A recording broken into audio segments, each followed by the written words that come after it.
Všetko sa pre mňa zmenilo, keď som pochopila túto filozofiu pred 7 rokmi.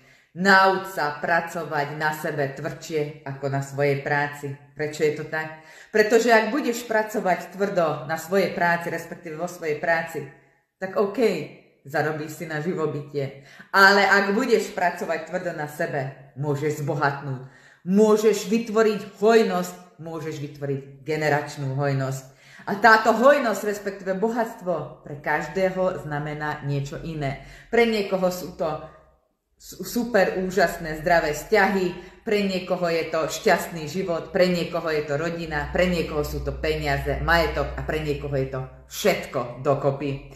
Ale čo je fakt, že vaše sny sa môžu stať skutočnosťou, je všetko iba na vás. Takže ak chcete začať pracovať na sebe, makať na sebe a zmeniť svoj život, tak moje online kurzy aj tréningy sú dostupné. Neváhajte a choďte sa objednať.